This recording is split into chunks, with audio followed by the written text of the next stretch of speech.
Uma moeda cai na palma da mão. É um ato sagrado, é reparação. O mundo lá fora parece deserto, mas o amor ao próximo mantém o céu aberto. Não é caridade o que viemos fazer, é o Tezek divino, é o devolver o que não é nosso, o que nos foi dado, pra curar a alma do vaso quebrado.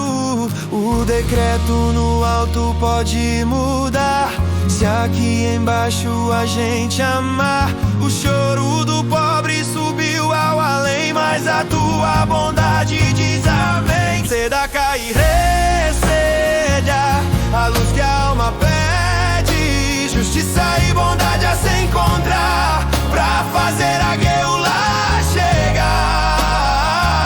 Sustenta quem estuda os segredos do céu, é trazer para a terra o Deus de Israel. Recede Tzedakah, a chave pro mundo mudar. Israel é a mente ligada ao Criador, quem espalha a Kabbalah, espalha o amor. Apoiar o estudante que senta e aprende, é óleo na chama que a alma acende. Não deixa o sábio sem o seu pão, pois ele sustenta toda a geração. Quem ama o seu irmão como a si mesmo, não deixa a luz vagando a esmo. Me dá realei, se eu tenho piedade terei o que planto, agora eu vou colher. No livro da vida eu quero escrever, apoio a Torá, estender a mão, a verdadeira cura pra esta nação. Tzedakah e receda a luz que a alma pede, justiça e bondade a se encontrar, pra fazer a Geulah chegar. Sustenta quem estuda os segredos do céu, é trazer para a terra o Deus de Israel. Recede Tzedakah, a chave pro mundo mudar.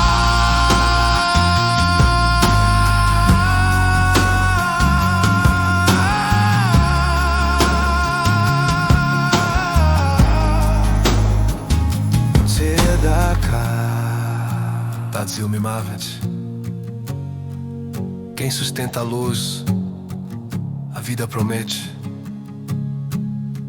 Amor ao próximo, Shalom. Olá, sejam muito bem-vindos ao nosso papo de hoje. Olha, o material que a gente tem na mesa é fascinante. É um guia da escola Kibel Sinai, baseado nos ensinamentos de um mestre, um moré, chamado André Klein Rosa. E o tema é um daqueles que, assim, à primeira vista parece até familiar, mas esconde uma profundidade absurda. São os conceitos judaicos de Tzedakah e Hesed. A nossa missão aqui vai ser tentar fugir um pouco do óbvio, né? Todo mundo já ouviu traduções tipo caridade ou bondade, mas a gente vai mergulhar no que essas palavras significam num nível filosófico, espiritual. E só para dar o crédito, a fonte principal que o Moré André usa é uma obra clássica, o Mehillat Tzedakah, do grande sábio Rabi Eliyahu HaKohen. Então a gente está bebendo de uma fonte bem antiga, sabe? Exatamente. E é bom a gente já começar alinhando as expectativas, né? Esses não são conceitos tipo acessórios. Eles são o coração da vida espiritual judaica, segundo essa visão. E o mais interessante é que o próprio material já dá um alerta logo de cara. Ele diz, olha, se você pensar que tzedakah é simplesmente dar uma esmola... Já começou errado. Já começou completamente errado. A análise superficial é a primeira armadilha que a fonte nos convida a desmontar. Ok, então vamos desvendar isso. Qual é a primeira grande sacada que o material traz para a gente sair dessa armadilha? Como é que a gente desmonta essa ideia de caridade? Então, a chave está na própria palavra, né? Tzedakah não vem de uma raiz que significa, sei lá, piedade ou generosidade. Ela vem da palavra hebraica tzedek, e tzedek significa justiça. E só essa mudança de palavra já vira a mesa de todo o conceito. O ato de dar deixa de ser sobre o sentimento de quem está dando, sabe? E passa a ser sobre o reequilíbrio do mundo. Uau! Justiça? Isso é muito mais pesado do que caridade. Quer dizer que nessa visão, Quando alguém doa dinheiro, não está fazendo um favor, mas sim cumprindo uma obrigação. Exatamente essa a ideia. Segundo a fonte, a pessoa não está sendo boazinha, ela está fazendo o que é justo. A lógica por trás disso é bem radical. O dinheiro, os bens que você tem, em última instância, não são seus. Você é uma espécie de gerente, um administrador do divino. Se o Criador te deu mais recursos, isso não é um prêmio para o seu uso exclusivo, é um teste. Um teste. Essa ideia do administrador é muito potente. Isso quer dizer que, nessa perspectiva, a ideia de meritocracia, eu trabalhei duro e mereci essa riqueza, ela fica meio em segundo plano. Fica. Ou, pelo menos, é ressignificada. O mérito não estaria em acumular, mas em distribuir corretamente. Sabe? O verdadeiro prêmio, digamos, não é ter a riqueza, mas ter a oportunidade de se tornar um agente da justiça divina no mundo. É uma responsabilidade gigantesca. A posse vira custódia. Isso, perfeito. A posse se transforma em custódia. Entendi. Então, a tzedakah é um reequilíbrio de justiça feito com recursos materiais. Mas e os atos que não envolvem dinheiro? Ajudar um amigo a se mudar, ou simplesmente ouvir o desabafo de alguém, isso não conta? Onde entra a bondade que não é monetária nesse sistema? Perfeito. Essa é a ponte para o segundo conceito. Hesed. Se tzedakah é bem específica, é justiça, é feita com dinheiro e é direcionada aos pobres, o Hesed, que a gente pode traduzir como bondade ou benevolência, é o oceano onde a tzedakah é um rio. Ah, bem mais amplo. Muito mais amplo. Você faz Hesed com o corpo quando ajuda alguém a carregar as compras, por exemplo. Faz com seu tempo quando visita um doente no hospital. Faz com as suas palavras, oferecendo o consolo sincero. E pelo que eu entendi do material, o Hesed não tem um público-alvo definido como a tzedakah, né? Exato. Essa é uma diferença crucial. Tzedakah é para os pobres, para quem precisa de sustento material. Já o Hesed pode e deve ser feito tanto para pobres quanto para ricos. Ah, interessante! Perfeito, essa é a ponte para o segundo conceito. Hesed. Se tzedakah é bem específica, justiça, é feita com dinheiro e é direcionada aos pobres, o Hesed, que a gente pode traduzir como bondade ou benevolência, é o oceano onde a tzedakah é um rio. Ah, bem mais amplo. Muito mais amplo. Você faz Hesed com o corpo, quando ajuda alguém a carregar as compras, por exemplo. Faz com seu tempo, quando visita um doente no hospital. Faz com as suas palavras, oferecendo o consolo sincero. E pelo que eu entendi do material, o Hesed não tem um público-alvo definido como a tzedakah, né? Exato. Essa é uma diferença crucial. Tzedakah é para os pobres, para quem precisa de sustento material. Já o Hesed pode e deve ser feito tanto para pobres quanto para ricos. Ah, interessante. Sim, um milionário pode estar sofrendo de uma solidão profunda e precisar desesperadamente de um ombro amigo, de uma palavra. Esse ato de consolo é Hesed. O material chega a um ponto de afirmar que tzedakah e Hesed, juntos, equivalem a todos os outros mandamentos da Torá. Eles são a base de tudo. Certo, então temos a justiça com o dinheiro e a bondade com o corpo e alma. Mas isso ainda soa um pouco teórico, talvez. A fonte que a gente está analisando oferece algum exemplo prático, quase como um estudo de caso, que mostre esse poder em ação? Oferece sim, e é uma das histórias mais famosas do misticismo judaico, vinda direto do coração de Safed, lá no século XVI. A história envolve uma figura lendária, o cabalista conhecido como o Santo Arizal. O Arizal, sei que ele é uma figura central na Cabalá. O que aconteceu? Então, ele estava no meio de uma aula, com os discípulos dele, quando de repente ele para, fica em silêncio, o rosto se fecha, e ele diz para os alunos que está percebendo nos mundos espirituais um decreto de fome terrível se formando e prestes a descer sobre toda a cidade de Safed. Nossa, imagine o pânico na sala. Total. E a primeira coisa que eu pensaria é, o que a gente fez de errado? A minha aposta seria numa falha coletiva grave, idolatria, algum pecado público enorme. Sim, claro. Mas é aí que a história nos vira do avesso. O Arizal explica que a fonte de toda aquela escuridão espiritual não estava no palácio do governador, nem num erro teológico dos rabinos.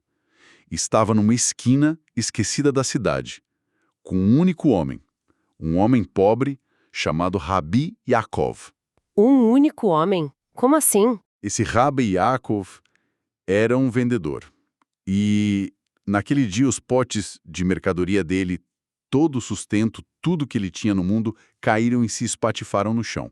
O material descreve que ele se sentou num canto e começou a chorar. Um choro de desespero absoluto, sabe? Entendi. Mas o problema não foi o acidente em si. O problema, a causa do decreto, foi que dezenas de pessoas passaram por ele, viram o sofrimento dele e simplesmente continuaram andando. Ninguém parou. Ninguém parou. Essa indiferença coletiva, essa pequena omissão repetida várias vezes, criou um vácuo espiritual tão grande que permitiu que um decreto de fome se manifestasse. Que coisa impressionante. A omissão foi o gatilho. E qual foi a solução? O Arizal organizou um dia de jejum, rezas em massa, nada disso. A solução foi tão concreta quanto o problema. Ele olhou para os alunos e deu uma ordem simples. Vão até aquela esquina, encontrem o Rabi Yaakov, consolem ele, alegrem o coração dele e, o mais importante, façam uma vaquinha entre vocês e comprem para ele uma nova mercadoria. Uau! Os alunos foram. E no exato momento em que eles conseguiram arrancar um sorriso do rosto daquele homem, o Arizal, lá na sala dele, anunciou: podem ficar tranquilos. O decreto foi anulado. Um sorriso anulou um decreto de fome. Isso se conecta com uma frase que o material repete bastante, não é? Tzedakah tatziu mimavet. O que isso significa exatamente? Significa a tzedakah livra da morte. E essa história é a personificação desse ditado. A morte aqui não era necessariamente a morte de uma pessoa, mas a morte pela fome, a morte da esperança, a morte de uma comunidade inteira. O ato de restaurar a justiça e a dignidade de um único ser humano teve o poder de salvar uma cidade. Isso mostra que, nessa visão, o universo não é indiferente, ele responde. E essa ideia de que um ato pequeno, localizado, pode ter um impacto cósmico, ela nos leva a uma outra camada de interpretação no material, que é, para mim, a mais surpreendente de todas. Ela pega uma frase que a gente ouve o tempo todo, apoiar Israel, e a desmonta completamente sobre a ótica da Kabbalah. Certo. Quando eu leio em textos sagrados algo como sustentar os pobres de Israel, a minha mente vai direto para a geografia, né? Ajudar as pessoas que moram lá no país Israel. Mas pelo seu tom, imagino que não seja só isso. Não mesmo. A Kabbalah tem essa característica de funcionar como um decodificador, né? Buscando o sentido essencial por trás das palavras.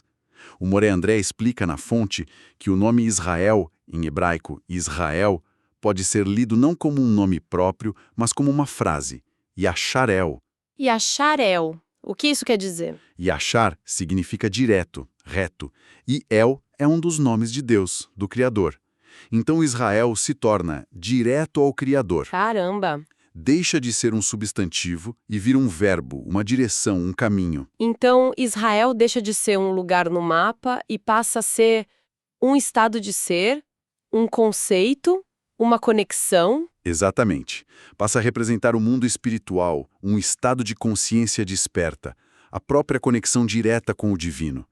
E com essa nova chave de leitura, a frase sustentar os pobres de Israel ganha uma dimensão completamente nova. Imagino. Pobres aqui não são apenas os que carecem de pau, mas aqueles que carecem de luz espiritual, de conhecimento, de conexão. Nossa, que virada de chave. Então, dar tzedakah para Israel, nesse contexto, significa apoiar o ensino espiritual, significa financiar a disseminação de sabedoria. Precisamente. E a fonte vai um passo além e se torna ainda mais específica. Significa sustentar os moré, os mestres, os professores de Torá e Kabbalah. O material descreve eles como os verdadeiros guardiões da consciência de Israel. São eles que dedicam a vida inteira a manter esse canal entre o físico e o espiritual aberto e acessível para todos. Uhum. Nessa visão, Sustentar financeiramente um mestre para que ele possa se dedicar integralmente a ensinar é considerado um maior hesed, a maior bondade possível, porque você não está alimentando o corpo de uma pessoa. Você está ajudando a alimentar a alma de muitas. É uma reinterpretação completa do ato. O ato de doar para uma escola ou para um mestre deixa de ser um simples patrocínio à educação e ganha uma dimensão cósmica. Vira um ato de manutenção da própria estrutura espiritual do mundo. Sim, é como se a pessoa estivesse investindo na infraestrutura da consciência coletiva, garantindo que a luz, que o conhecimento, continue a ser difundido. Tá, entendi toda essa cosmologia que é incrível. Mas no dia a dia, para quem está nos ouvindo, qual é a lição prática que o material deixa? O que a gente faz com tudo isso? A mensagem prática é encapsulada num princípio judaico central chamado Midah Keneged Midah, que se traduz basicamente como medida por medida. É um princípio de reciprocidade cósmica, quase como uma lei da física espiritual. Certo. Mas, peraí. Alguém ouvindo isso poderia pensar, ok, mas isso não soa um pouco como uma justificativa para a desigualdade? Tipo, em vez de questionar a estrutura que cria ricos e pobres, ela só diz para o rico gerenciar o pobre com doações. Como a fonte lida com essa crítica em potencial? É uma pergunta excelente e necessária. E o material não entra numa análise, digamos, sociopolítica da desigualdade, né? A perspectiva dele é a da responsabilidade espiritual individual.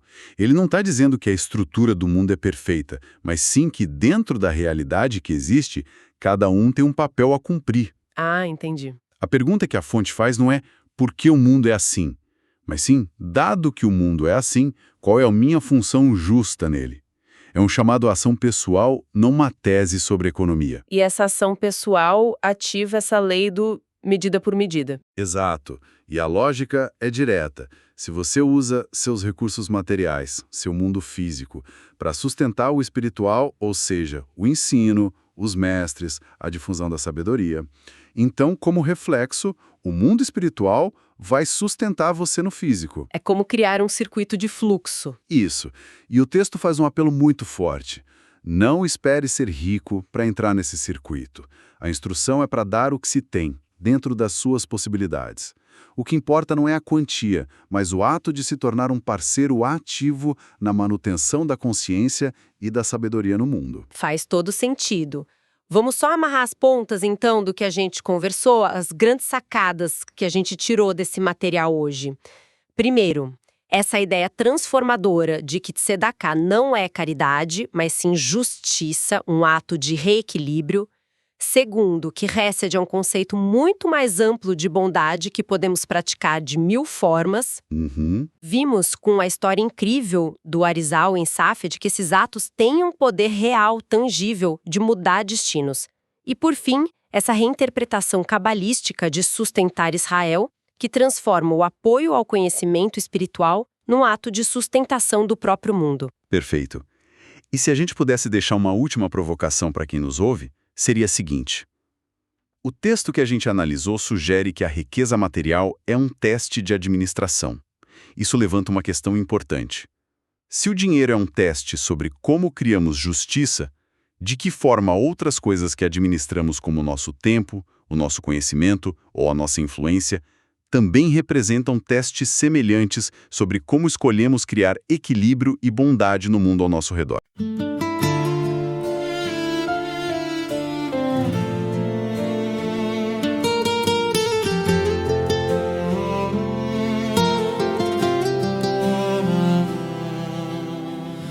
Uma moeda cai na palma da mão. É um ato sagrado, é reparação. O mundo lá fora parece deserto, mas o amor ao próximo mantém o céu aberto. Não é caridade o que viemos fazer, é o tzedakah divino, é o devolver o que não é nosso, o que nos foi dado pra curar a alma do vaso quebrado. O decreto no alto pode mudar se aqui embaixo a gente amar. O choro do pobre subiu ao além, mas a tua bondade diz amém. Seda, luz que a alma pede, justiça e bondade a se encontrar, pra fazer a Geulah chegar, sustentar quem estuda os segredos do céu, é trazer para a terra o Deus de Israel. Hesed Tzedakah, a chave pro mundo mudar. Israel é a mente ligada ao Criador. Quem espalha a Kabbalah espalha o amor. Apoiar o estudante que senta e aprende é óleo na chama que a alma acende. Não deixe o sábio sem o seu pão, pois ele sustenta toda a geração. Quem ama o seu irmão como a si mesmo, não deixa a luz vagando a esmo. Me dá Keneged, me dá é a lei. Se eu tenho piedade, piedade terei. O que planto agora eu vou colher. No livro da vida eu quero escrever. Apoio a Torá, estender a mão, a verdadeira cura pra esta nação. Tzedakah Ireh Seda, luz que a alma pede, justiça e bondade a se encontrar, pra fazer a Geulah chegar, sustentar quem estuda os segredos do céu, é trazer para a terra o Deus de Israel. Hesed Tzedakah, a chave pro mundo mudar.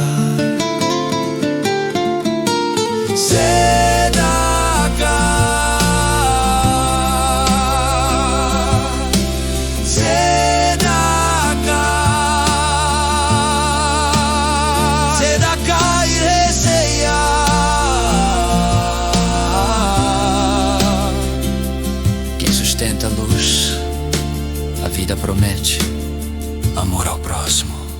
Shalom.